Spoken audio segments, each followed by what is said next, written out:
Recorded to you live from a top-secret location inside the New York City limits. This is the Wicked Theory Podcast.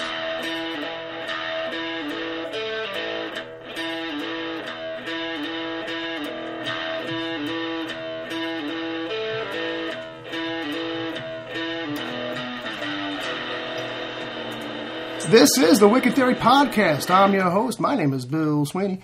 And with me, as always, is my co-host, Tom Torrey. What's going on to our faithful listeners? And Welcome Brother back. Bob on guitar. Heidi-ho. Heidi-ho. Heidi-ho. So, hey, kids, how you been? How's it going? Anybody, me? Me? No, you're talking to me? I'm sorry, sir. I know you're doing homework, but, Talking to me. I'm over here now. I'm doing good. I had a nice birthday week. Yeah, how was your birthday? What are you, 16 now? Yes. All right. What did you get? Did you get a driver's license or something? Yeah, I got my first driver's license and I got a brand new car. And a brand new car. Ooh. Wow, you must be rich. What's it like, privileged boy? No, I'm only kidding. This kid didn't get a car. This kid's lucky if he got a pair of sneakers. Sure. Matchbox. No, Matchbox car. Right. What'd you Wheels. get? Possibilities are endless if it's a Matchbox car. You get the Dove Hot Wheels, right? Yeah, it was good. It was fun. I had some nice laughs with some friends. That's good. And Laughs are good. and that's it. So it's over now. Did you actually? I'm not one to be like, hey, it's my birthday, everybody. Hey, it's my birthday. Oh, my my birthday, God. my birthday. No, but you know how I am. But Did you get anything? say it's your birthday. Man, my birthday too, yeah. Gonna have a good... Did you actually get anything though? My parents actually haven't given me a gift yet. Sure they will. Wow. I It's a don't day really, late, bro. I don't really care. Dad might be but, out getting it right now. Cheap parents. But family members and stuff, some nice stuff. Well, gifts are gonna dwindle down from them. Yeah, but the question exactly. is, Just like some green, really. the question really is, did your girl get you anything? Yeah, she did actually. I mean, can you talk about it on air, or is it? We can talk about it on air. I mean, I'm just curious. He's looking studious with his glasses on. Yeah, well, she bought me, a couple pairs of, some clothes and shit, and then she bought me Couple pairs of clothes. I like that. I was gonna say outfits, and then I decided to say You clothes. decided not to say outfits. Outfits sound a little femme coming from a guy. Yeah. No, but Tops and bottoms. The big thing of the gift, it was kind of like a little bit of a spoof, but it was actually pretty nice. We over the summer and shit, you guys might know this, we go to a lot of concerts and stuff with our friends, baseball games and stuff. So we're always tailgating in the parking lots and shit. All right. And we're always Warming up scrambling ahead of time? Yeah, and we're always Pre-game? exactly. But the big thing about it is that we're always there a few hours early, so we barbecue and whatnot. But we're always scrambling to borrow a barbecue from my friend's dad. Here we go. So she bought me a portable barbecue and fucking spatulas and everything and shit. So Good little Hitachi. pretty Nice. nice. So now we're Hitachi set Hibachi. for. What? Bob made himself laugh and we missed it. I said Hitachi. I said, you get a hibachi. I was thinking of Hitachi. hibachi. and I It's said a TV Hitachi. you can cook on. I got you. Hitachi, that sounds like those old little fucking toys back in the early 2000s. Remember those shit? You might have been too old for that. Yamagachis. Yamagachis. Yeah. I might be too old for Hitachi's, that. You might be too young for that. I'm Hitachi's surprised no, you didn't know no, that. That was my prime years right there. Damn. That was my prime little kid years when those were out. Do you remember Pogs? No. Okay. I found the spot in between, right in the sweet spot. All right, but anyway, that's cool though. That's cool. You got you guys can now just stop, drop, and cook anywhere you want to. Absolutely, baby. You just gotta get a Food to put on it. I just gotta get food, and I just gotta get a Like the butane tank. Yeah, butane. What is that? The little yeah, it's just it's a these little 6-inch tank like tanks. this. Right. Yeah.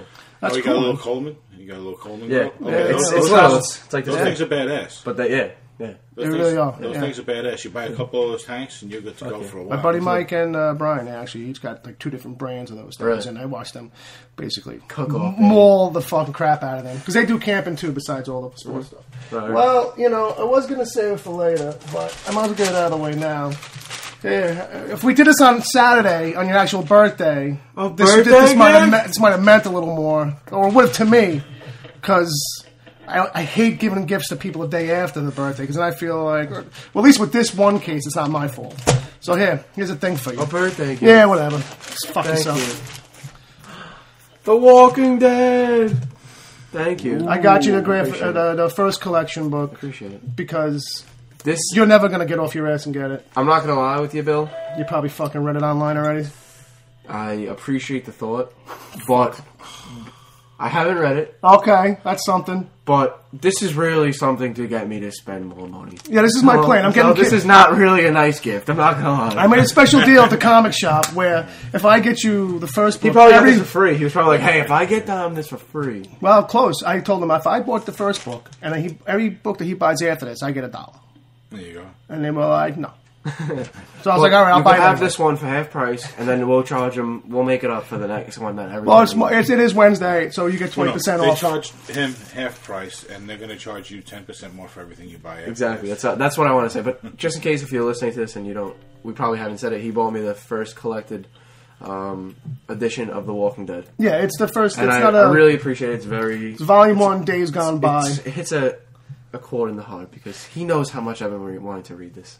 Yeah, well, I tell you, it's a thing where it's like, do you get the skinny books like this at $15 a pop, which is a deal over the monthly issues, or do you get like tier 2, which is like a thicker collection, which is like 4 of these, or do you get the Beast? Which is like 20 of these for $60, and it's like a telephone book. It's a collected collection up until this month. The Walking Dead's up to 144, I think, right now, and there's just about there's 3, maybe 46, 146. There's 3 of those out right now. Those compendiums they call them. I was actually, if I was going to take it upon myself to read them, that was the way I was going to go, but.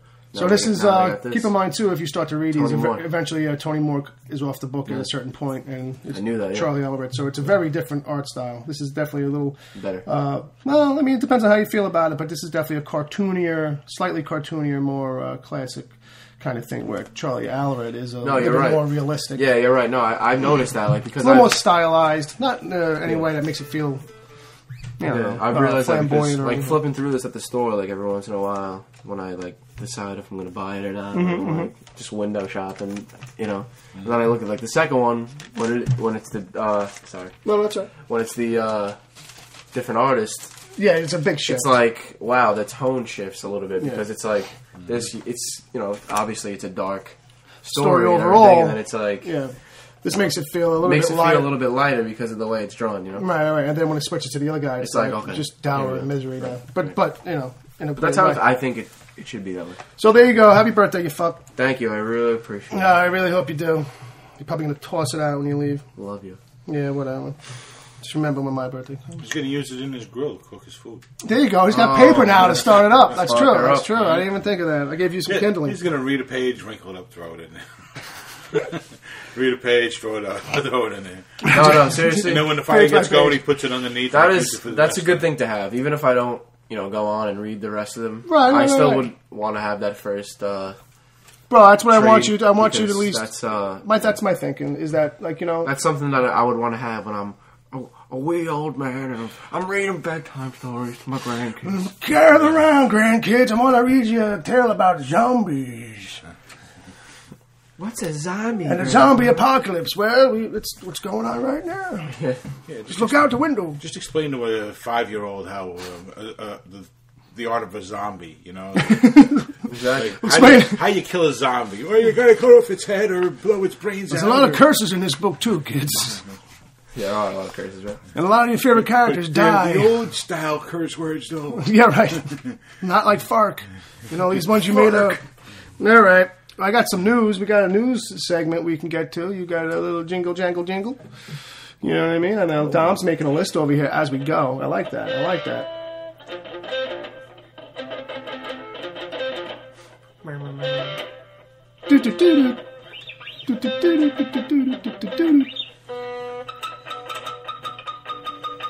That's the one I like. I'm sitting here waiting for it. Like, where's my Morse code thing? Gotta get it right. I like it when you get it as right as you can, but then it gets like a little wonky in the middle. I don't mind that because I feel like that's kind of like it's perfect. Trying to get a butt. This show, man. We don't spend a lot on this budget, for. Can we just edit that whole thing out and then just go back? I like it when Bob ends his own goofs with the womp womp womp. It's like, I know I kind of... Let's just get to the news here, folks. Come on. All right, well, we'll go back and forth, because you seem like you might have a lot more shit on your list than I do. Oh, jeez. No. He works fast, this kid. Dom does homework. Yeah, I go to school. I write down headlines. I don't read articles. No, this is, we were talking about the Phase 2 and Phase 3. Figured if we could fit it in. Okay, we'll get to that in a little bit. Yeah. All right. But I do have two pieces of news. If Well, that's good. We can switch off. I have 3. if they are news, I guess they are news as. All right. Hit me. What we got? Supposedly, This is coming from the thumbs of Humberto Gonzalez. The rumor du jour is that Rachel McAdams has met with Marvel for some talks about the lead female role in Doctor Strange. Say what? I don't know what role that will be. Wait, now Rachel McAdams is True Detective. Get out of here, man! Southpaw, True Detective. The other day, I was just thinking about as long as Marvel wasn't hung up on height, I thought she'd be a really good Captain Marvel. Really? Well, only because she's putting out this, this. She's selling me on the tough exterior kind of thing. I honestly, I think she's fucking I'm getting a little smitten for her. There's ridiculous. something about her on that show. It's just And if you saw Southpaw, which I did see this weekend, okay, she's twice as hot in Southpaw as she is. Give me a quick review on Southpaw. What did you think? I thought it was really, really good. Personally, I thought it was good. Southpaw is the boxing film with Jake Gyllenhaal, who's ripped, shredded. This guy, fat, runs away from him when he goes to a diner or something. Yeah, he went all out for this role. Oof, that boy supposedly, it's making me hungry. Supposedly, that's one thing that I read that he fucking trained like a monster. He looks like for a year and a half. It's crazy. Well, this could be a career changer for him. Yeah. Well, look at Chris Pratt, man. He was that fat dork from the fucking Office. Yeah. And now he's like the best action actor in the fucking. Well, he's getting work. So now Southpaw. Now some of the people, it's getting trashed. It's getting really. Every critic that I've read online trashes this fucking movie. It got 40% on Rotten Tomatoes. Wow. 40% positive reviews is what that 40% means. Yes. No, I'm just saying. Well, I'm saying 40% is shit, and then 80-90% is really good. Right. That's some crazy math you got. That adds up to the higher the percentage, the better the movie. I wasn't adding, dude. I was saying if you got 80%, it'd be good. If you got 90%, it'd be good. Oh, okay. Yeah, that's why I was trying to clarify. Right. I'm drunk. The higher the rating. I'm just going to pretend I'm drunk. The higher the percentage, the better the rating. Right. Okay. Exactly. I'm sorry. So, it's getting trashed. Yeah, but I really thought it was one of the best movies I've seen this year. Really? I mean, from that type of realm of movies, you know what I mean? For boxing flicks. Yeah, Well, I get it. I like bad movies, too. The only thing is, No, but it's true. There's movies that are you're told that they're shit, but it's I like it. What the fuck, Right. Well, that's the thing. I don't trust critics. I fucking hate critics. Like me, I watch Attack of Killer Tomatoes and enjoy it. Right. Well, there's a certain because it's so bad. Right. There is a certain when love. Giant tomato goes rolling by, and you can see the skateboard underneath. It's just, you know what I mean? Right. No, I hear that too. There's a certain kind of love for that Ed shit. Wood School of Movie Making. Right. So, we're a notch up on this one though. So but now it's not. It's a little bit of. But I think if anything, what they're trashing on this is the story, though. Probably right.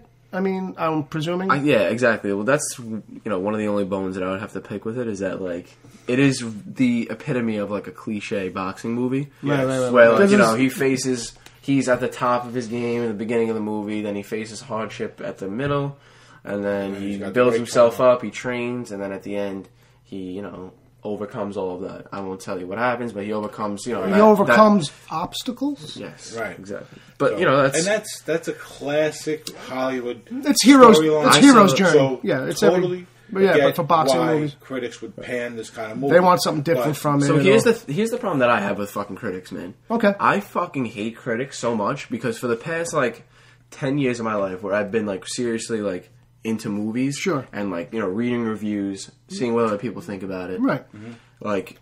I feel like every movie I see is always a shit review from those fucking scumbag critics. You can't take a critic's word. Well, that's all I'm trying to say. Right. Because it's a barometer. They're looking at movies as, is this Oscar caliber or is it crap?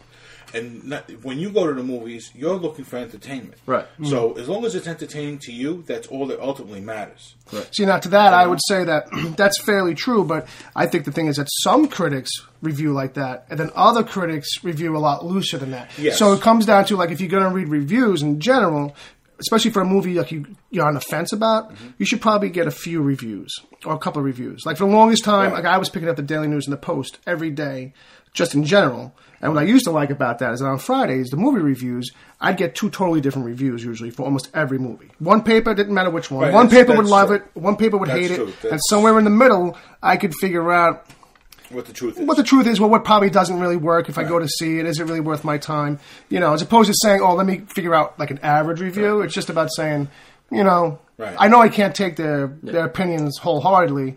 I'm reading it mostly for a description of the film. The thing in general. The problem I had with the critics for this movie that I read online, every fucking review was pretty much saying, like, you know, it's classic cliche, like, you know, it's Raging Bull. Everyone was comparing it to Raging Bull, first off, and it's like, Raging Bull is one of the fucking... Have you seen Raging Bull? Yeah. It's okay, good. Yeah, it's one of the most popular fucking sports movies ever. Well, the thing is, and it's not perfect. No, it's not perfect because especially now looking back on it, you can find some things that make it feel not classic but a little dated. But the thing is that, like, every movie ever since then for boxing movies wishes it was Raging Bull, but you can't be Raging Bull. You know, you can't do that and then you'll end up making the same exact movie.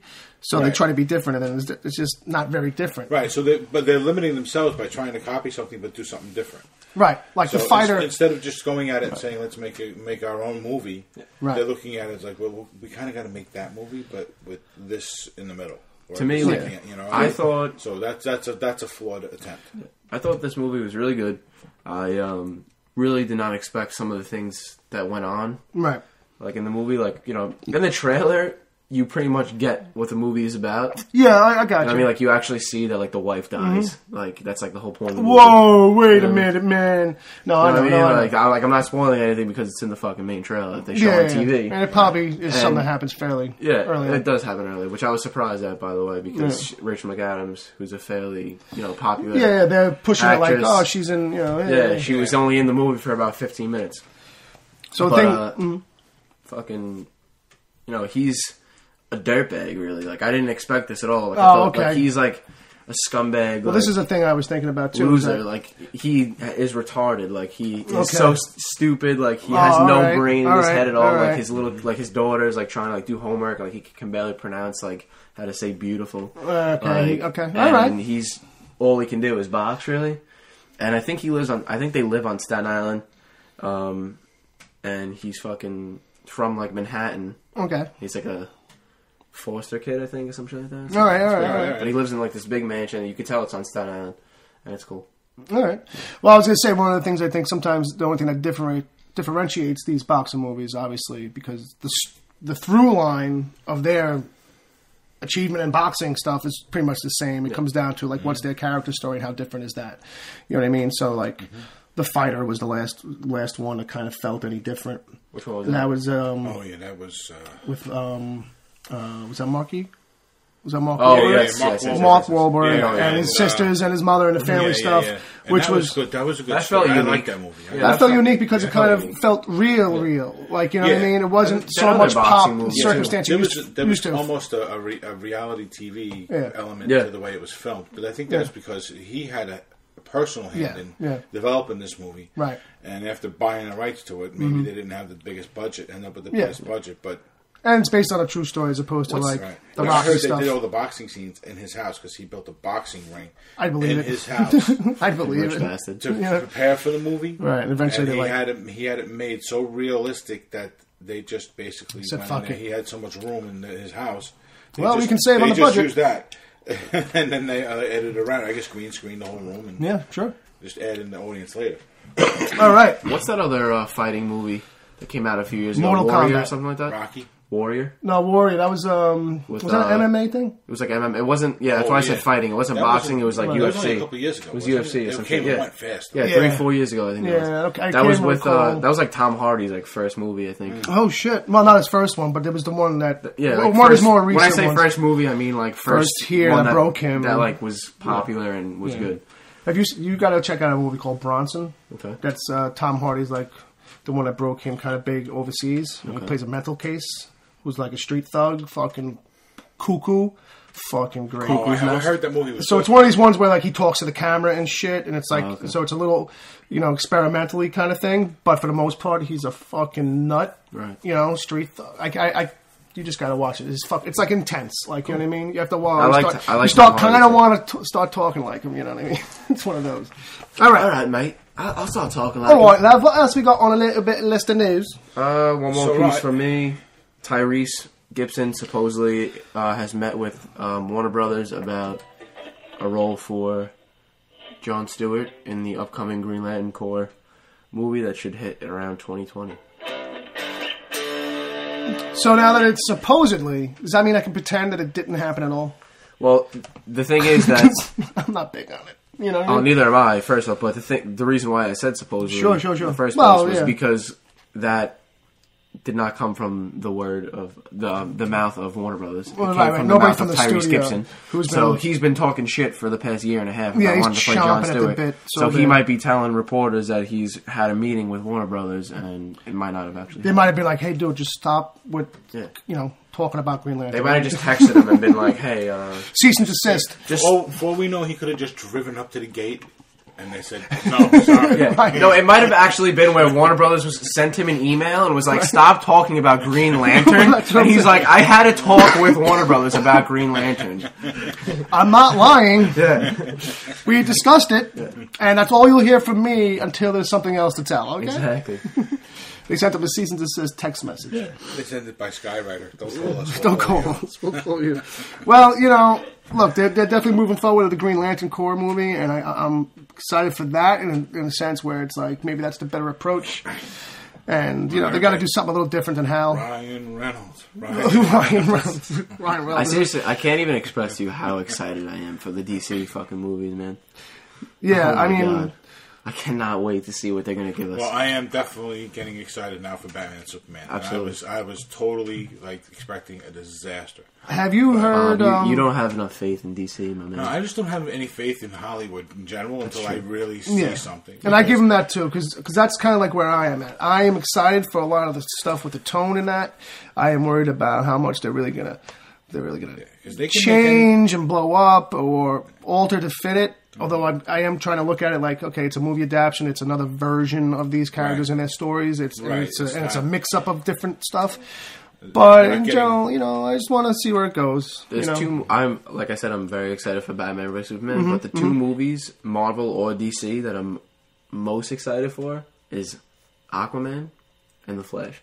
Just because I want to see what they fucking do with those two characters. Yeah. First off, The Flash has already been established on the small screen, so I just want to see what they do. Right, how different it's going to be. And then Aquaman, I was nervous from the fucking minute they announced that movie because what the fuck?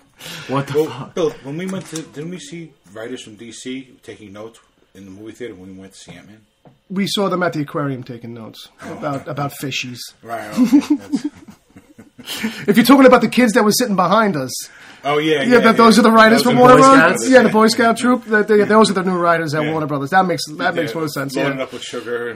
And taking notes in the dark, so the notes don't really mean anything when you see them in the light again. Seriously, that was always such a hard task. Like, go to the movies with your class. Take notes. At least you went to the movies with your class. Take notes. And then we're going to have a test on the notes. And then it's like, I go back into the light, and I see my notes, and it's like... I was just making that up, but it makes sense, though. Yeah, but wait, so... That's like a little fifth grader. You couldn't go to a movie as a class trip just to enjoy the movie? You had to take notes? Of course. They always wanted to fuck you down. Well, those little kids weren't doing something like that. It was a summer program. But how old are you talking about? When was this? Was this Thursday? I mean, is this a college thing or this is like? I'm talking about when I was in like elementary school. Get out of here! You guys went to movies or fucking private school? Yeah, you fuck. That's why you gotta go to. You send your kids to private school, and they do stuff. And they do fun stuff. And they do fun stuff. When public school kids have to go do something, it's like it has to be approved by New York State Board of Education. Seriously. It has to be a learning experience, and it has to be like so fucking filled out and so over considered that by the time you get there, it's just like there's no fun. No, well, that was the thing when like I said, an hour. By the time you get to Manhattan and get to a museum, it's an hour. Yeah, like I was gonna say, like we would go on a ton of class trips, but every single one, like it wasn't just like a chill class trip where like you would go to the movie theater, watch the movie, and that was it.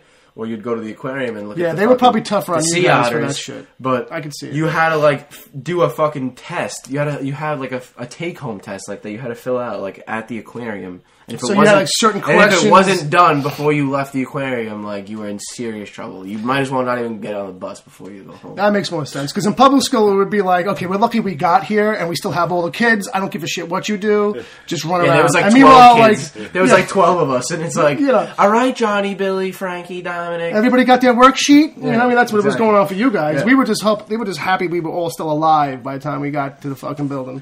You know, no one jumped out of the fucking window of the bus. Yeah, they were more worried about if everyone had a pen or not. A pencil. Who might have got kidnapped on the way in the building. You know what I mean? Or who's pulling out the dinosaur bones. On the way home, they're all everyone's hopped up on sugar. You know what I mean? And bouncing around and screaming and yelling worse on the way back than they were on the way there. And his bus, they're all fucking nice, neat little soldiers because the nuns walking around with the 6-foot ruler. Yeah, well, they probably went in dress pants and shirts with little, those little ties. No. Every class trip was the gym uniform, baby. They had ankle cuffs on, Bob. Are you kidding me? They were walking like a chain gang, these guys at the private school. It was the gym uniform every class trip, man. Oh, you got to wear like your... so you got to wear the cheap... your loose clothes. Cheap school shorts and t-shirt. Well, there you go, because you got to relax that day. No, not the shorts. You can never show bicycle shorts. Not the shorts. No ankle here, sir. Yeah, no ankle. We got the gym sweatpants, baby. So at least they weren't like the satin pants that the male cheerleaders get. Yeah, like when I was in elementary school, my school was so fucking strict. Right off the chair. Yeah, so strict with fucking. How strict was it? With the dress code, right? Like I understand like you want to be strict with like the regular shirt and tie and everything, right. The dress shoes, that makes sense. But when it came to like gym day, like they had like seasonal uniforms. Like if you would wear like your t-shirt in the winter and your shorts in the winter, and you had like black sneakers on, you would fucking get expelled. Like, like in the winter excommunicated. You had to wear the. You had to wear That's really messed up though, because the crew neck paid for him to go to school, and now if they send him out with the wrong stuff, they're going to expel him. No, that was a little dramatic. Well, he's definitely getting demerits. Right, definitely getting. You're too stupid to send your kids to school with the right stuff, so we're going to keep your money and give you back your kid. Well, that's what they wanted. That's what they want to do. Anyway. That is what they did. Actually, that kind of makes sense. I completely forgot about that. If you showed up like with the wrong uniform on or something, they would call your house, make your parent come pick you up, make you go home, change, and then you had to be back at school by like the next class. It's crazy. It's crazy. So now it was seasonal gym outfits. So what that meant in the winter, it was like jogging pants and then a sweatshirt or something. Sweatpants and the crew neck that you had to wear, and only straight white sneakers. You cannot wear anything else. There cannot be one piece of color in the sneakers at all. Straight white. Wow, that's it. It's mighty white. And Skippies. And and then in like the spring and then the summer. Was there a preference over Velcro sneakers? Like Velcro was definitely not allowed. No. It was like preferred. Preferred. That's the word I was looking for. Because some of these kids were too dumb to tie laces. Exactly. And go into private. We'll take anybody's check, even the dumb kid who can't tie his laces. All right, back to the show. All right, so that's it for me. That's it for you for news. No, that's it for his. I got a couple of things. Michael Chiklis is joining Gotham. Oh, I forgot about that. So if anybody's been watching Gotham and is looking for someone to maybe actually do some acting on the show. It's actually funny that you mentioned Gotham because I watched the first 16, 17 episodes of this past season. I know you said you want to do some catching up. Yeah, live. And then towards the end of the year, I kind of got hung up with school shit and stuff. I really didn't have much time to watch. But this past week, I watched 2 or 3 episodes. I think I only have 1 or 2 left. They kind of, I feel like... And it got much better at the end of the season. It did. The season got a lot better. The reason why I dropped it was because it was getting really shitty. Oh my God, it was getting like a drag out. And then where I picked up again, it got a little bit better. No. It definitely picks up by the end of the season, and I don't even think it's like... Well, I hope that they've learned whatever they needed to learn from season 1 about keeping the story running, because it definitely does do a drag section in the middle. Oh my god. But everything that we were waiting for from day 1 happens at the end of the season, and it's like, okay, it took us a season to get here, which is a place we could have been halfway through season 1. But whatever. But so I'm just kind of excited for that. He's supposed to play somebody who's a little bit more in line with Gordon, but is even more aggressive than Gordon in fighting the corruption and shit. Oh, so, really? He's going to be a good guy? He's going to be, well, on the surface at least. I would initially. Why can't that guy ever play a fucking villain? Or like a bad guy? Like, well, that's what I was kind of thinking about this. Like, what if by the end, because I don't know if he's a character that's established in the comics or how much that character may be established from the comics, but I was kind of thinking... who he's playing? Or? Yeah, the character name came out. I'm just not really sure. I didn't really do any research. Marvel boy. Yeah, well, no, not even that. Just lazy. I'm just lazy. Well, normally I have it like queued up in my thing. We do have an interweb resource here. What year is it? All right. Well, while you're looking that up, Bob, you could give us a little Batman, I guess, to fill some time here a little bit. I like the Batman. Oh, Nathaniel Barnes. I think I've heard of him.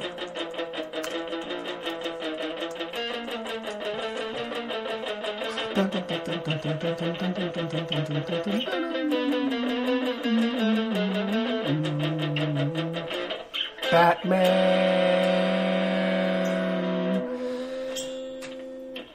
That was good. That was very good. It was good. It's delicious. My coffee, I mean. Your guitar was all right. So, no, it was really good. By the way, your coffee sucks. No, it does. And you're not even drinking it. Yeah, I don't drink coffee. That's why. So here's from comingsoon.net. Okay. Barnes, his character name is Nathaniel Barnes. Mm-hmm. Barnes lands on the GCPD like a tornado. Gotham's producer, blah, blah, blah, blah, blah. Ripping out the deadwood of Gotham's police force, he is a law and order zealot, unafraid of making enemies on either side of the law. For Gordon, Barnes is a hero and a mentor, someone with whom he can share the burden of heroism. That's about heroin? It. Yeah. That's a burden. That is a burden. Heroin is a that's burden. up there with crystal meth, man. You ain't kidding, boy. Let me tell you. Captain Barnes proves himself a strong ally to Gordon, but one day he will make an equally powerful enemy. So there you go, Bill. There you go. So that's what I was kind of saying. I was trying to get at before it was out. Yeah, he would be a good guy to have it be like a twisty twist where all of a sudden it's like he's the problem. Or he's been a bad guy all along. You just didn't realize. He's been stealing the candy out of the evidence locker or something. Right. There was one scene in like the last episode that I just watched of that was like really fucking awesome. They're like, he was like, Gordon's like in the lobby of the precinct or whatever, and he's fucking just screaming at Commissioner Loeb. I do like it when he loses his cool and finally starts yelling about shit. Yeah. They should have him yell about shit more. Do you remember that scene though? Episode like 19 or 20 when he just like bugs out on Commissioner Like he's had it. Like yeah. And he's like, I'm coming for you. I'm coming for your job. That's it, motherfucker. You know what I'm talking about? Yes, I think I do. That was a great scene. I was like, yeah, man up, get loud, you whispering motherfucker. Yeah, because he's always like, I don't know what we're gonna do. I'm gonna try and fix this whole city. Okay. Where's Barbara, by the way? Barbara is like lined up to be a Looney Tune next season, I think. All right, don't ruin anything for the end of the season, but she's still going to be on the show. Okay, cool. I'll probably see her within the next couple episodes. All right, from Batman to Spider-Man. Spidey news? A little bit. I just wanted to talk about they announced a new Spider-Man comic is coming called Spidey, which is gonna after Secret Wars and. Well, here's the thing. See, now Marvel's lining up regular Spider-Man, Peter Parker, to... he's older, he's grown up, he's going to... What happened... He's finally 25 now. He's finally 25, and he's realized, oh yeah, that's right, I am a genius, and I do invent shit. So, there's a company called Parker Industries that is something that... When Dr. Octopus had taken over Peter Parker during a storyline run not too long ago... one of the things that was left over from that was that Octavius had started this company using Peter's identity and as a way to make some money and all this kinds of shit, like, you know, and it was a really, it's a success. It's a success. So Peter's going to keep that going. He's going to be a little bit more globe-trotting. He's a little older now. He's a little more matured. So this is the angle of the current Spider-Man.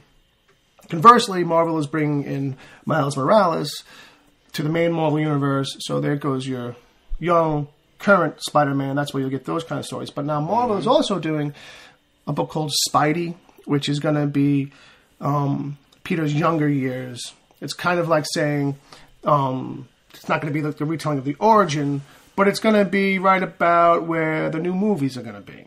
So it's an entry point for fans who are going to be coming out of the new Spider-Man films, and it, you know, it counts, it matters in the comic book universe, but it's if anybody was wondering or feeling like, oh, you know, it's going to feel like two different things because you knew that they were going to do this to Peter Parker, you know, the grown-up version, it seems like a lot of people were having a problem with that online, where people were like, oh, it's, you know, why you got to change him, you know, why you got to make him so different, and it's like, well, as usual, people, you haven't read any of it, so maybe you should read it before you freak the fuck out.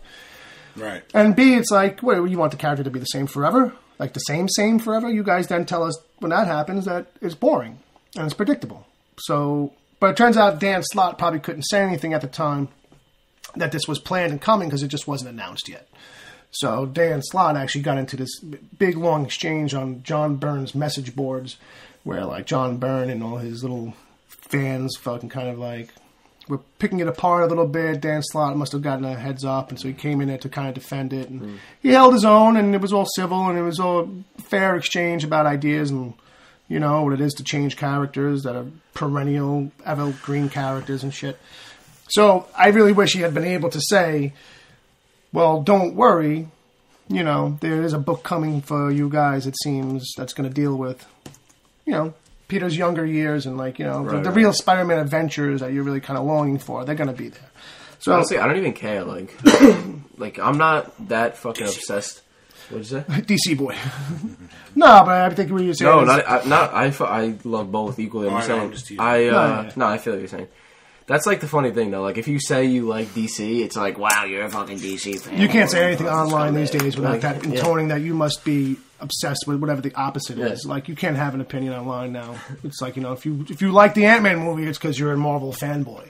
It's not because you can just appreciate a good movie. Yeah. You know, it's just because I think it sucks, and you must just love everything Marvel, because if you didn't, you would know it sucked too. And it's like, well... You know, you got to realize, too, a lot of these morons that are on these forums are 12 and 13 years old, or they just haven't grown up beyond being 12 or 13 years old. Absolutely that. The second one, more than the first one, but you're right, because what it ends up being is like you should just be able to know now from us dealing with these people that as soon as you see certain kinds of comments, it's like, I'm just going to ignore you. These are you're the just same people that curse you out while playing Halo online.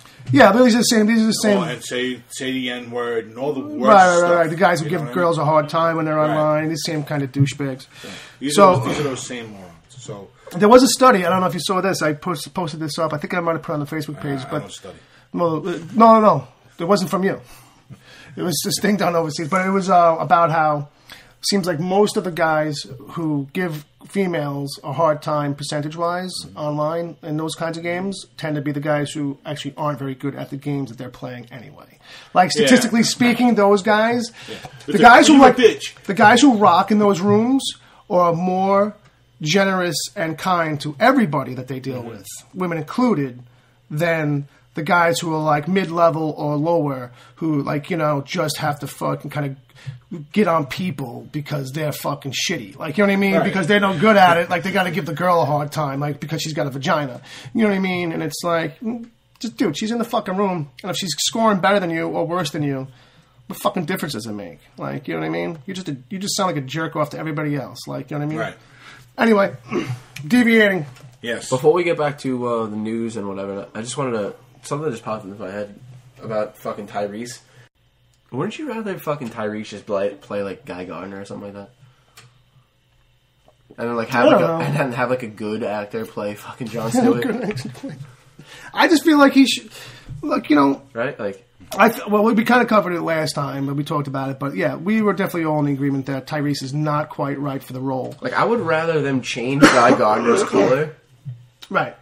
His race. Right. Race, I should say. Mm-hmm. Then have Tyrese be fucking Jon Stewart. Like, and I like Tyrese. Don't get me wrong. You know what though? But I don't want him to be Jon Stewart. You got a fair point. I'd rather, you know what? I'd rather see Tyrese try and be a jerk than try and be like this, ultra on point kind of, perfect adventure hero type. You know what I mean? Because, you definitely don't buy that coming from Tyrese. Not quite. Like, not quite. It just doesn't feel like he would sell that to me. Right. But being the jerk or being obnoxious, like Guy Gardner is. Right. Well, I don't think he gets a chance to do that enough, though, either. Fast and the Furious, he's kind of a little bit of a fucking... He's a little ego-driven, but I don't think he's an out-and-out asshole. No, but he's got like a little bit of a chip on his shoulder. Oh, yeah. I mean, he's a little bit of a braggart and shit like that, but he's not to the point of where it's just like, oh, someone needs to punch him in the face. Yeah. Because that's the thing with Guy Gardner, or at least when he's played in the team element. When Guy Gardner has his own solo book and his own solo stories, he comes off as an ass, but not as an asshole. Like, I'd say that. Like, you know what I mean? Right, well, that kind of flies too because he's got to keep it book. Right. He's an ass. No, because his personality is one that doesn't work well with others. Yeah, he's a little caustic and grating. So his personality will be downplayed a bit in a solo magazine versus the team magazine. No, yeah, absolutely. I mean, you got to make him to a degree likable if he's going to have a solo book. Yeah. In a team book, he can be that foil. Right. He can be that guy that's on the team that everybody kind of rolls their eyes at. But you do make a good point. Anything I've read from Jon Stewart, just way too serious for Tyrese. I really feel like you have to have a certain fuking gravitas. I mean, it's a silly word to fucking throw around sometimes, but it's the truth. Like, you know what I mean? Like, there's no je ne sais quoi about fucking, like, I don't know what word to use it, but there's no fucking gravitas. There's no weight to any of the characters or roles he's ever played, or the way that he at least plays them. No style. There's nothing where I say, that guy not going to play. Don't get me wrong, the guy probably has not been given the proper chance with roles either. Mm-hmm. You know what I mean? But it's not going to be, it shouldn't be here. Like, because if you're looking for a guy to bring that to Jon Stewart, you can't have it be a guy who's never shown that in anything else. And this is a movie, too, that needs a big rebound because the last one was a fucking disaster. Yeah.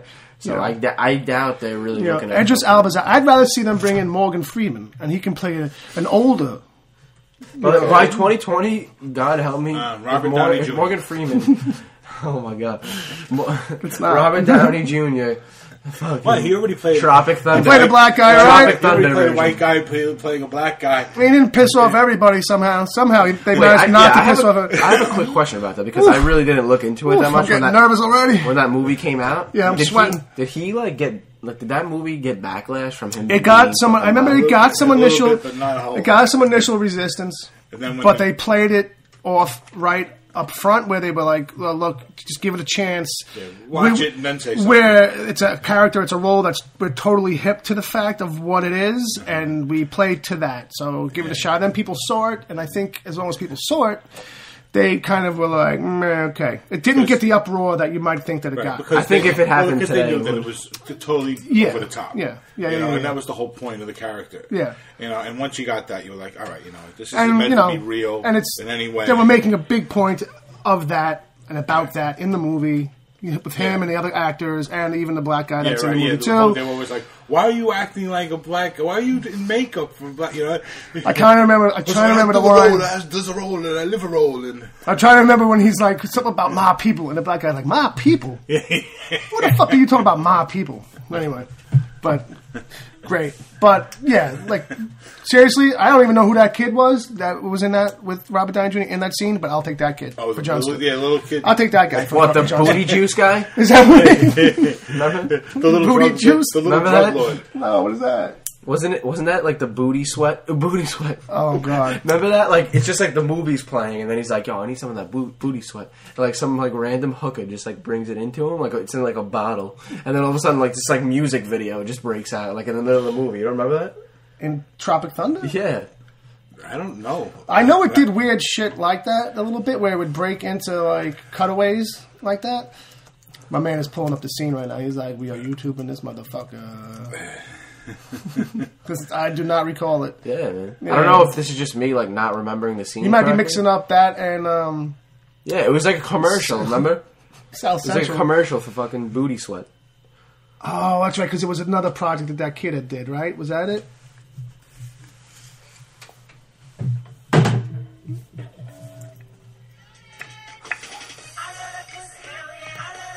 Oh my god, right. Oh shit, I totally forgot.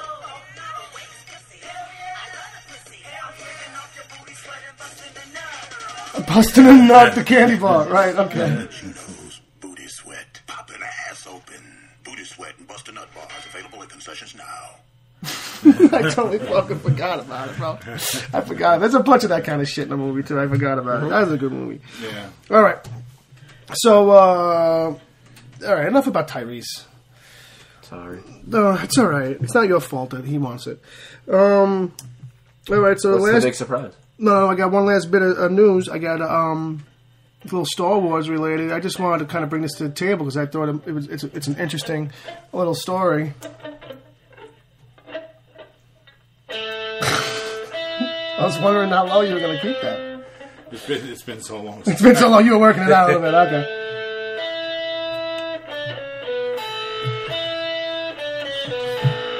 So, the guy who played Jar Jar Binks has, I think he put out a memoir.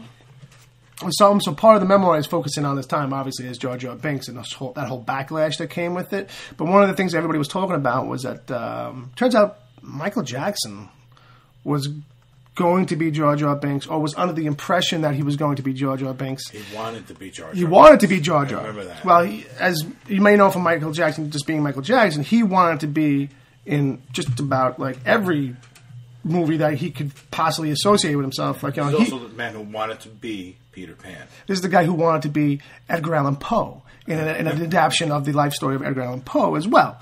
But, you know... Well, I mean, he wanted to live life as Peter Pan. No, I caught that you meant B within quotation marks, capital B, like he wanted to be Peter Pan.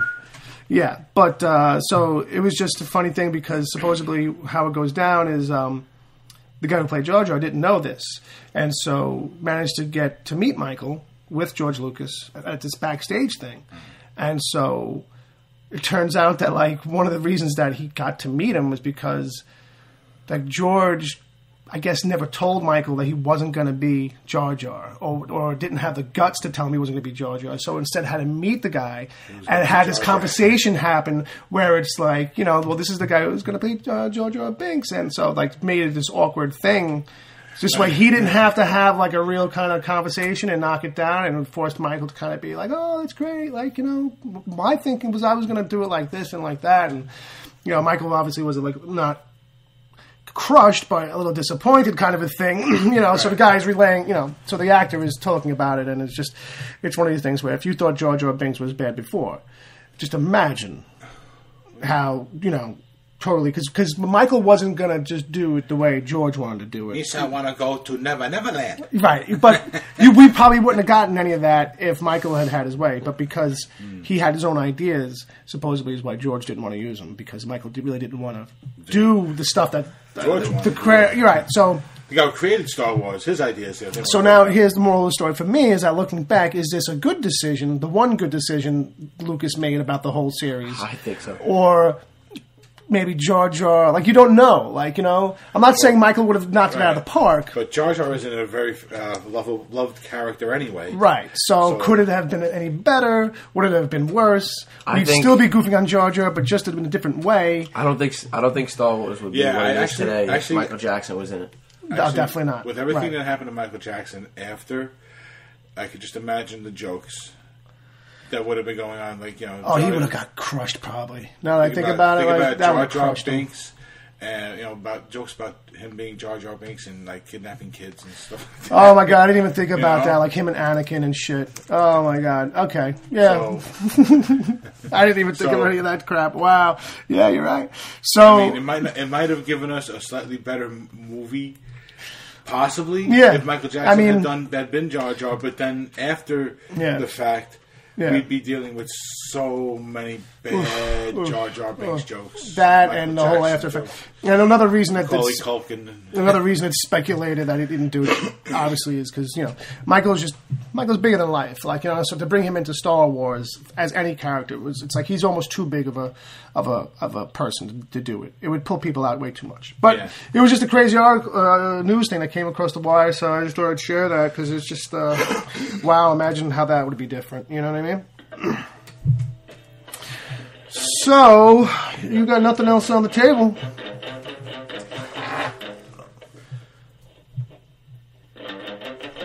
Couple of Phase 2 and 3s. All right, yeah. Let's do that. Let's do some Phase 2 and Phase 3 Marvel. Marvel movie plans. Yeah, we're going to talk about that stuff. We're going to look over real quick what happened in Phase 2, what's lined up in Phase 3 of Marvel's big movie schedule, and what we kind of where we think some of the stuff's going to go. Now, looking over the short list of the stuff that came out for Phase 2, I don't know, man. I feel like, the one that's going to start setting up everything that they're saying is, Winter Soldier. And, Iron Man movies are done. I'm not real jazzed about this. I mean, it's Phase 3, right? The next Thor movie? Mm-hmm. Yeah, I'm not really too crazy about that. You know what I mean? No, I'm kind of liking that. The last couple of Thor movies, I like them both. I thought they were good movies. Yeah, I feel like they're solid movies. Yeah. I'm just saying, I think of... I thought that they brought Thor to the forefront in a way that I didn't think it was ever really that successful in the comics. Yeah, well, that was the thing for me. I was never really got him as a someone who could hold his own title. Right, I was never a giant Thor fan either. You know what I mean? But in the movies, he's perfect. Yeah, I mean, they're definitely selling it and all, but I still feel like in the list of all the stuff that they make, it's like, I would take another Iron Man movie if you told me you're not going to make another Thor movie. Absolutely. But you know what? Absolutely. But you know what? If Thor's the kind of character that if they actually got, people got response from people being tired of the classic Thor movie, they could actually just dress it up in the 1200s, like a Game of Thrones kind of thing almost. Put a Thor in the past. Right. What do you mean, a reboot? Not even a reboot, but just tell a different story, because Thor's a god. He could have been around for okay. 20,000 I see. Years. Yeah. No, okay, that's a good thing. And then because of all the Game of Thrones stuff... Right. Stuff like that. Why not do one that's in, King Arthur era or something that feels more like the show Vikings almost. You know what I mean? Okay, I didn't know where you were going, but I like that kind of idea. And that could be the thing for this next movie, because it's titled Thor Ragnarok, and Ragnarok is like the anti-Thor. Oh, in Marvel, the character Ragnarok is... Right. But I think it's just named Ragnarok because Ragnarok is the Viking apocalypse. Yeah. You know what I mean? It's their end of days kind of thing. If anybody thinks that they're going to necessarily see the character called Ragnarok, it's like that's no, it's not going to happen. All right, well, because I don't know what else to really say about Phase 2. I mean, besides Phase 2, which ran from 2013 to 2015. Mm-hmm. We got Iron Man 3. This is in order of appearance.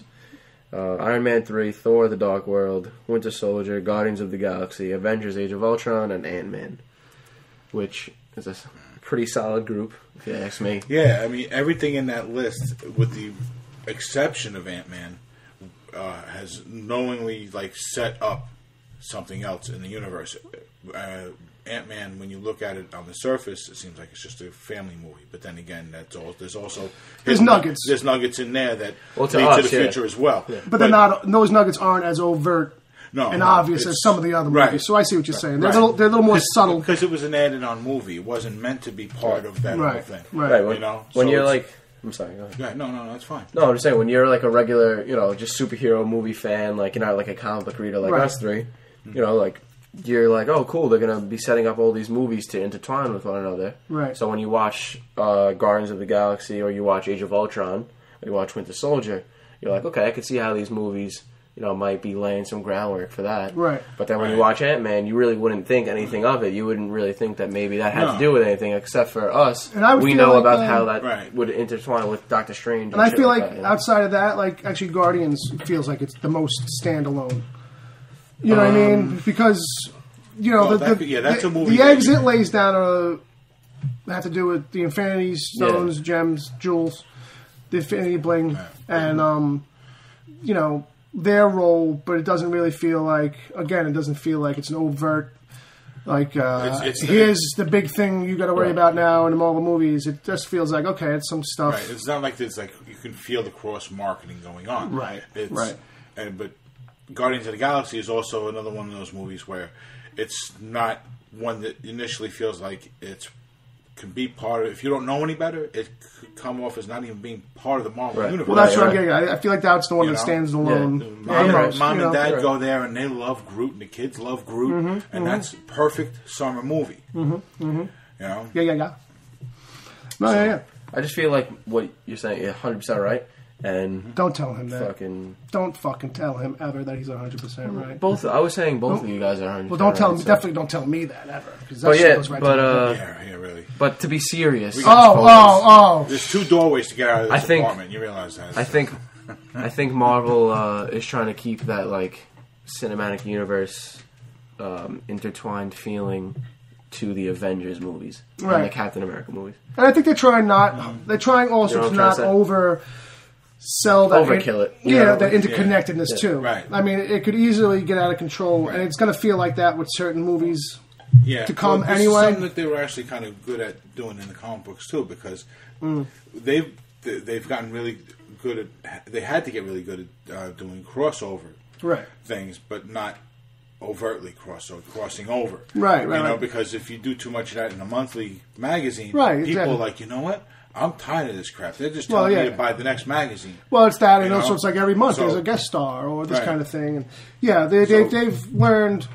So they know how to do it tastefully, subtly, not obnoxiously. True. Right. No, it's true. It's a thing where they've mastered the way to try and not make it feel like, hey, you got to watch the next thing. Hey, you got to watch the next thing. You know what I mean? So. Dom's showing me a picture of the new Empire magazine cover, which is a side-by-side of Batman and Superman from the new movies. And it looks pretty good. Superman looks like they just oiled him up. He's very shiny, because he's the bright hero, I guess. And then Batman's not shiny at all. He looks very... like he needs a massage or something. He looks very tense up on the shoulders. All right, back to the Marvel stuff. He needs a workout. Someone needs to rub him down. All right, so Phase 3, which is going to start in 2016, which will run through 2019. We got Civil War, also on order of appearance, Civil War, Doctor Strange, Guardians of the Galaxy 2, Spider-Man, Solo, Thor Ragnarok, Infinity War 1, which is also, it's going to be called Avengers Infinity War, sorry. Black Panther, Captain Marvel, Avengers Infinity War Part 2, and then ending with the Inhumans solo movie. And when does Inhumans? 2019. 2019. It's quite the slate, you know what I mean? And I'm kind of... I would hope that they would put Inhumans and the Black Panther movie a little further up. Yeah. Just for Black some Panther diversity. Black Panther might, but just for some diversity in the feel of things, because when you got Iron Man and you got Avengers, I agree, and Captain America, it's mighty white. There's a flow to that. I'm not even talking about. No, neither was I. The feel of a Black Panther movie. Yeah. Oh, it's going to be totally different. Totally different. No, I do like the idea of that. Right. It can be totally different. I was feeling the same way. Those things, I think, would be used to break up the monotony. Absolutely, they should. That's what they did with Guardians. I don't think the Inhumans should be the last movie. Right. I think it should be somewhere closer to the top. I think it should be the second and third movie to be released. I think Infinity War should be the last movie. If you go from Phase 2 into Phase 3, right. There's nothing but white bread there. Then all of a sudden, right? Well, absolutely, you know what I mean. So you got to shake things up, and Ant-Man is a good start, right? Yeah, you know, Ant-Man ends up being the bridge, but it seems like that's you're right though. They should be breaking it up with these movies, but I think the thing is that for them, there's a certain kind of overarching storyline that they're laying the groundwork for. Why the Inhumans come at the end baffles me a little bit. Well, here's the thing that the list I think is from. It's a little out of line. I mean, how often do the storylines always like jump?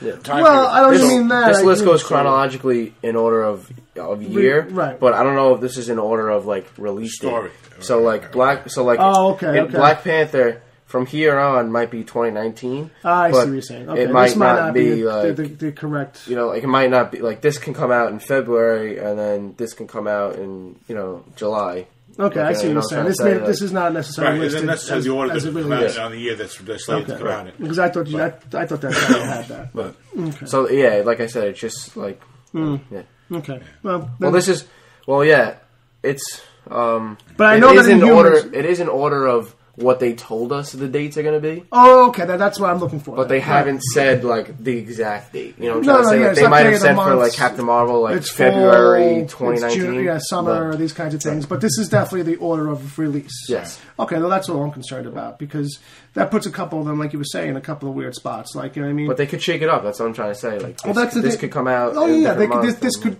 get changed and shifted around in the end. But it seems like, we're going to go from Civil War, and I feel like not until, let's see, maybe Thor will start to really dip back into the Avenger-y kind of main story, where we'll get, because it's going to go Civil War, then Doctor Strange, which is going to be his own thing, probably only the smallest hints of the bigger picture. I did neglect to add Doctor Strange. And then it goes Guardians. Maybe Spider-Man.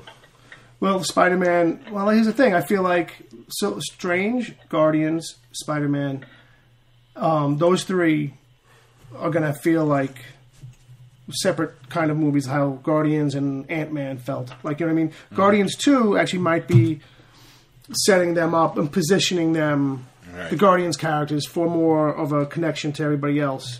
Yeah. That does then play into Avengers and Infinity stuff. We're definitely going to be finding out more of Star-Lord's origin. We might even meet his father. Right.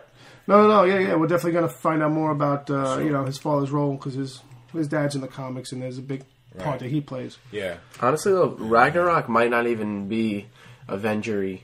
It might, like you said, be something more focusing on Thor. Well, that's what I mean. I kind of put the brakes on making that list there only because it's like, I think Thor is going to fall like that too. I think Thor is going to feel a little bit more like his other solos. It won't feel like... because Civil War is going to feel very... condensed and Avenger-ish, where it's going to be like a lot of characters and it's a lot of that kind of thing running around. And I think Infinity War is going to be the one where it's like the big budget, big budget, every single fucking Marvel character you've ever seen in the movies. Yeah, it's basically going to be roll call. Like, you know what I mean? Like, as much as we think that with Civil War, because we've seen the cast list, but a lot of these I think are just going to be cameos and really quick bits, and then they put that list out because it's really cool to look at and wonder about, and it fuels speculation and conversation. So you'll see a lot of people in Civil War, but I don't know if a lot of them are going to have anything to do. Like, you know what I mean? How much of that? Because there's so much they're trying to jam in that movie. But at the end of Ant-Man, you see, who was it? It was Cap, Bucky tied up in the after credits. Spoiler. You know what I mean? With, what was it, Falcon? Falcon. So they're talking about getting help from somebody, right? Yeah, well, it's, is that Bucky, is that Spider-Man or Ant-Man? Ant-Man. Ant-Man. They're alluding to Ant-Man. But, well... About what, though? I don't really know. Alright, so if the scene They need someone to get into a small place. Yeah, the scene is that his arm is stuck or something like that. Bucky is stuck and they need to get him out, and they're like, should we call Tony? And Cap's like, no. We don't call Tony for this stuff anymore, basically. Right. We're on a break. We're upset, and we're not speaking to each other. Okay. So Cap's like, I have to go over there and get all my stuff back. He's got my records. Right. He's got my cute pajamas. And I'm going to give him back his toothbrush. The toothbrush and the ring he bought me. Mm-hmm. So, Dom doesn't like it when I try to be funny. No one else is giving me anything. So with that, yeah. So that's what that's going to be about, and I don't give a shit anymore. You know? No. Why? I don't know. Because the whole world's talking about it, and we still got, 4 more years? Fuck, man. Yeah, it feels like a long way to go. So, 4 years, still a little wraps. I think we need to temper our excitement, or we're going to be... Well, we do a little bit. I think that the one thing that we know the least about, as the most baffling thing, is the Inhumans being placed all the way at the end. Because let's say, okay, now, what comes after Phase 3? Phase 4. Well, I'm not good at the math. This one here is like, what do you do with it? You know what I mean? The Inhumans thing, they're trying so hard to push it to make it happen. Like, it's just obviously, is that going to be a real bridge to Phase 4? Is that really going to... Because it's... Avengers Infinity Part 2 is like the crescendo. Right. It feels like the climax of everything they've built up to. They could kill everyone. That's basically. Yeah, you know what I mean? It feels like that. But, all right, so let's think about this for a second. Because If Infinity Part 2 is the climax. Mm-hmm. To a degree. I mean, I'm just labeling it that myself, but go on. Who would be the ones to first have to be concerned about the aftermath? So that's what I was just going to say. Yeah. The Inhumans. Yeah. Mm-hmm. So maybe that's what they're thinking. Well, why would you say that? Though? Because of the Inhumans and all their crazy they're special above power. They're above the fray. They're right. Just, you know what, this is their bullshit. Let the humans deal with that, and then we'll pick up afterwards. And I got the feeling that, in my own head, that in Avengers Infinity Part 2, that might be where we get an introduction to them. Yeah. And that they kind of change... What's his name? Black Bolt. Right. Well, they'll not necessarily save the day, but they'll change the tide, you know what I mean? And their help will manage to let the heroes win. And therefore, they have a reason for us all to be like, oh, who are these guys? You know, how do we learn more about them? Yeah. Wouldn't it be insane if, they come in, as, a last-ditch effort, but they're, too late in Infinity War Part 2, and, everyone dies, and then it's, Inhumans, the revenge of every superhero ever. The dog starts eating the fucking bodies. What's the dog's name? I was trying Lockjaw, right. I was trying to remember. Lockjaw.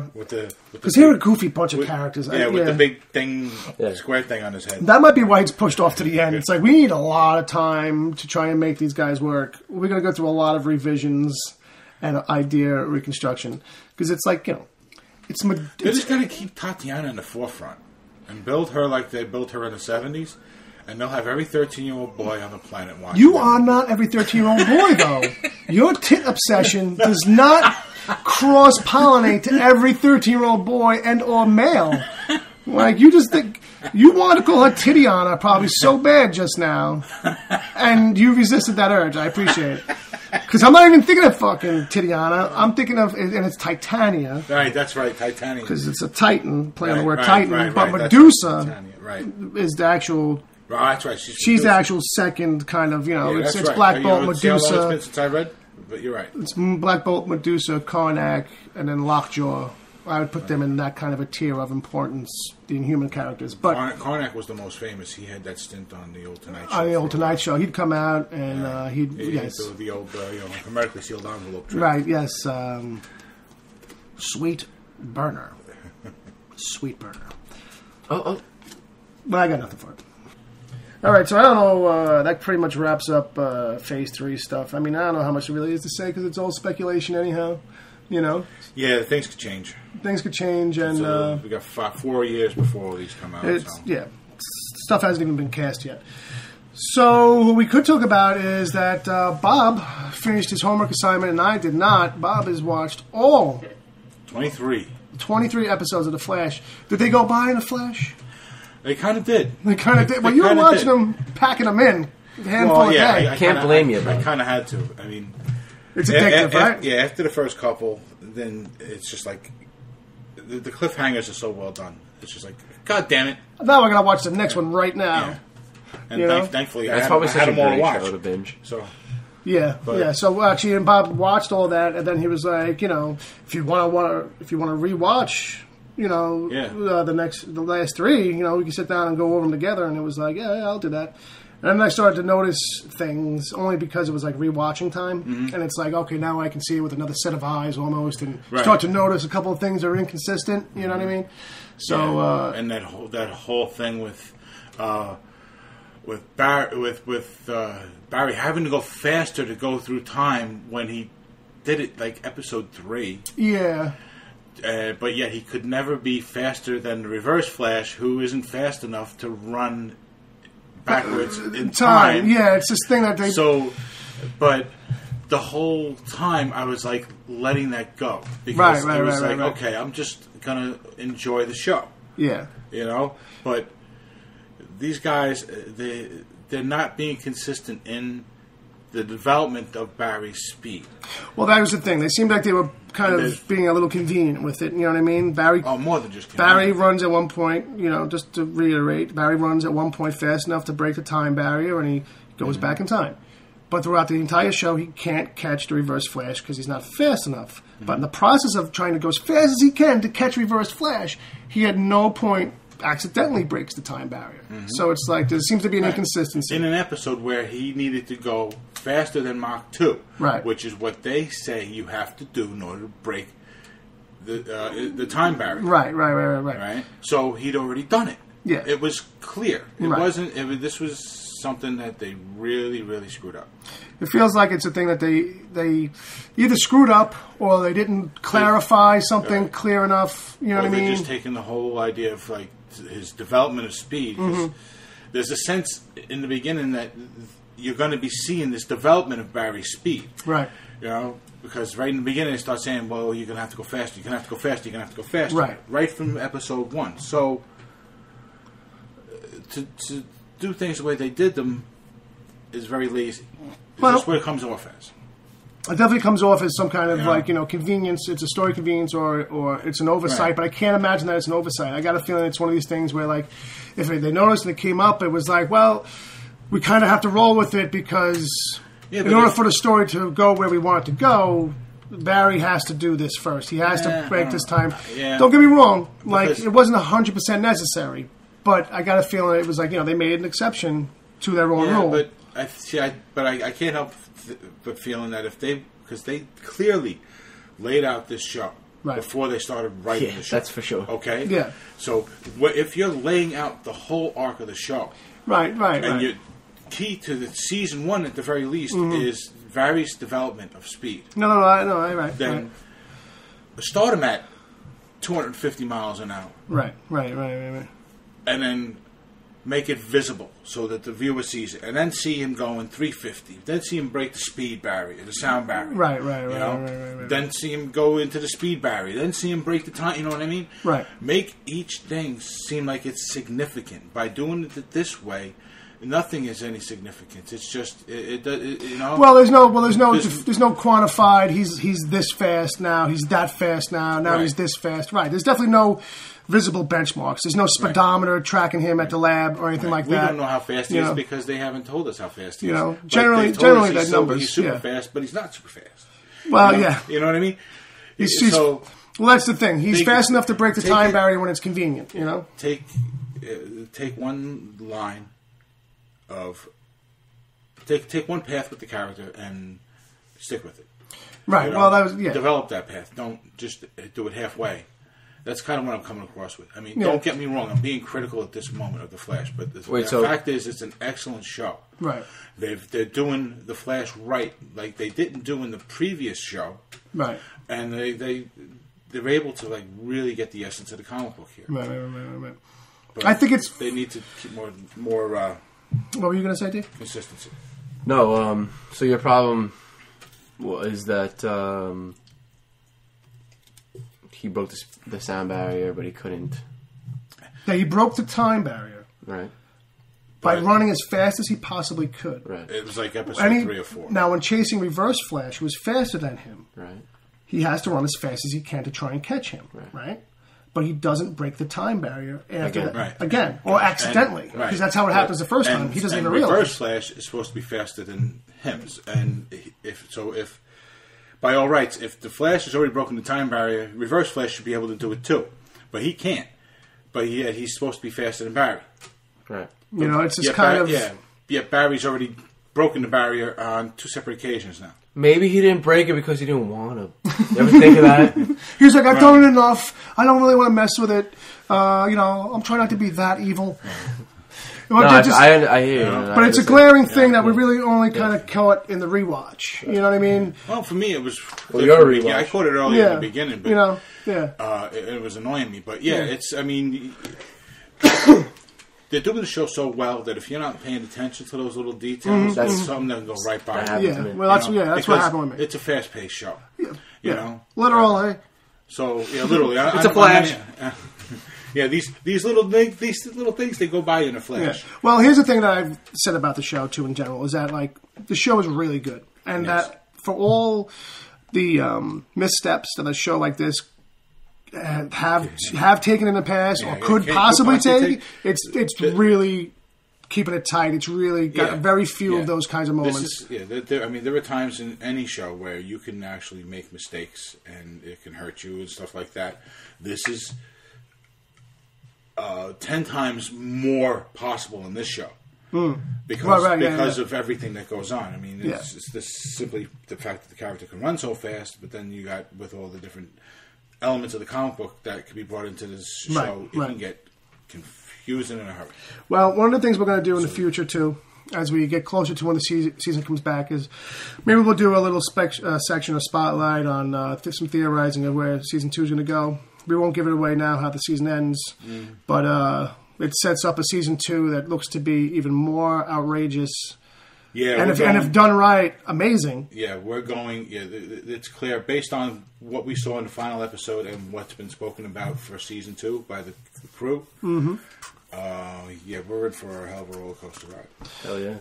All right, so with all that business taken care of, I got a contest announcement. I know that you kids have been listening for a while, and if you've listened to more than one episode, you might have heard in the background. Like a phantom voice, like rattling off numbers, So, a la Lost? Well, they're numbers. There's not 16 of them, or it's not like a series of like Lotto, but there is money. Numbers. But there is money. There is a bounty, a cash reward of sorts. Someone mentioned an award. I'm glad you said that instead of like a bounty. Ooh. The child mentioned the check. The what? It's from the Grinch. No, the Grinch. So anyway, I guess, well, I don't know. So anyway, giving away $50, kids.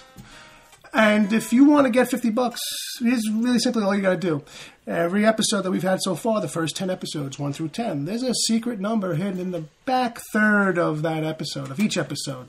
You can hear my voice low in the distance saying, la, la, la, la, la. But it's a number. So you got to take all those numbers in order, put them in an email. But also, too, I'd like you guys to make a post on your social media. If you're on Twitter, if you're on Facebook, a little link to the show, a little promo for the show.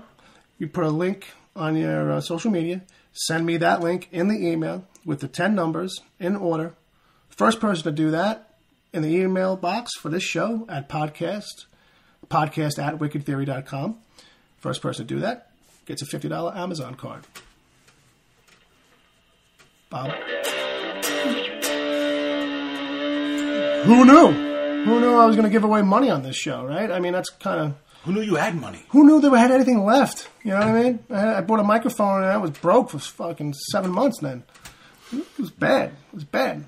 So anyway, that's it. That's the contest. If you won't hear any more hidden numbers anymore, this is it. So if you're... So it's 10 episodes, 10 numbers, in order, with a link. With a link to a post for the show. Either their Twitter, their Facebook, or both. Well, whatever. Some other... Or their LinkedIn, or whatever. If you use LO, you can put it on LO. If you use Instagram. If you want to put it on more than one... by all means. By all means, put it on as many as you want. Better. You're not going to get any more money. You're just going to do us more of a favor. Yeah, it's not going to give you any... booster points or anything. It's not going to push you ahead of anybody else. Right. Well, let's be real, though. If you're participating in this, you probably would like to, put it on as many outlets as possible because you probably like us. So that would be a really cool thing to do. So if you want $50, do that, kids. Put that info in an email. Send it out to us at podcast@wickedtheory.com.